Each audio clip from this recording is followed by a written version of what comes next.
Your brand new iPhone deserves the best protection, and the iLune 3-Pack Screen Protector plus 3-Pack Camera Lens Protector has you covered. Don't take risks with your iPhone. Click the link in the video description to shop now on Amazon. I was jailed after a friend appeared on Antiques Roadshow. The gold he gave us was cursed. Grandparents who unwittingly held onto and tried to sell gold bars that had been previously stolen from an 18th century shipwreck have shared the harrowing details of their ordeal. Philip and Gay Curter were arrested on June 29, 2022, in connection with money laundering, organized crime, and the trafficking of cultural goods, but say they had no idea the bars were stolen. Instead, the couple has claimed they were asked to hold on to the bars with a French couple they became friendly with and vacationed with in the 80s, they told The New Yorker. Their link and the French couple's involvement with the stolen goods was only first uncovered when the bars were recognized on an episode of Antiques Roadshow. The Curters were arrested 2 years ago as they tried to disembark the Island Princess cruise ship on the south coast of England for a 2-week tour of Norway. The couple was only on the cruise after being granted it free for their experience on a cruise ship during the COVID pandemic. The Curters said they were confused when they were asked for their passports and then jailed once they landed on shore. While in jail, Gay, a diabetic, went for hours without food or her medication while Philip was strip-searched. The couple depleted their savings, spending $300,000 on legal battles. The couple's daughter described her parents as hollow shells of the people I knew, she told The New Yorker. It is not an exaggeration to say that nothing in my life prepared me for this, and I am no longer the same person I was, Gay told the outlet. They were released when their bail came through, and had their arrest warrants dropped almost 6 months after they were issued. The story that leads up to their arrest is one fit for a fairy tale that fittingly first begins back in the 18th century. The Prince de Conti was a warship that crashed off the coast of Brittany in 1746 after setting sail the previous year. About 6 months into the ship voyage, it stopped in the Chinese city Guangzhou.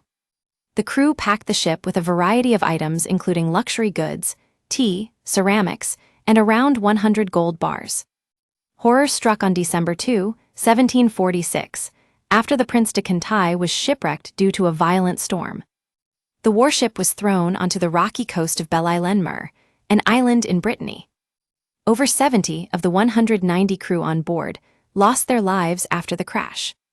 The French East India Company, who owned the warship, sent out individuals to recover the gold bars, but none were ever found. Over 200 years later, a team of divers visited the shipwreck site and recovered gold bars. Anyone who discovers any deposit, wreck, remnant, or item possessing prehistoric, archaeological, or historical interest in French waters hands it over to authorities within 48 hours, according to French law. But gold bars that were discovered at the shipwreck were not handed over to French authorities. Years later, in 1985, Mitchell Ellauer, who was a member of the Department of Underwater Archaeological Research, DRASSM, led a dive team to the Prince de Conti shipwreck. Ellauer invited Emmanuel Lizet, who previously dived at the shipwreck site, in 1974. After scouring the site for over a week, Ellauer and his team managed to recover 3 gold bars. It's crazy, you feel like nothing happened, like no time elapsed, between the guy who touched them in Canton in 1745 and me, holding them now, Ellauer said. A vicious storm derailed the dive, but Ellauer began to grow a personal obsession with the Prince de Conti and its story. Ellauer received a photograph from a source close to him of roughly 20 gold bars laid across the ocean floor, with some in between starfish's legs. That photo gave me proof of something that I'd known for a long time, Ellauer said. Which was that at least one person who'd pillaged the site in the 70s hadn't got caught with his hand in the bag. Meanwhile, the Curters met sailing enthusiasts Gerard and Annette Pesty while on vacation in Crystal River, Florida, in 1981. The couples grew closer to each other and began vacationing together. As the couples grew closer, they revealed to The New Yorker that Gerard had 20 gold bars. He told Philip and Gay the gold bars had been recovered from a French shipwreck by Yves Gladue, a well-known underwater photographer. The story of how Philip and Gay Curter were arrested began in 1746. Gerard handed over the gold bars to Philip and Gay in 1986 and asked them to keep them for him while he looked for a buyer.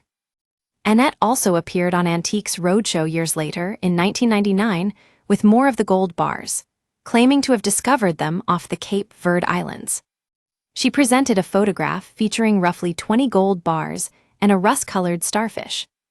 It was revealed that the photograph was taken by Yves Gladu, who was part of the dive team, which recovered gold bars from the site years earlier.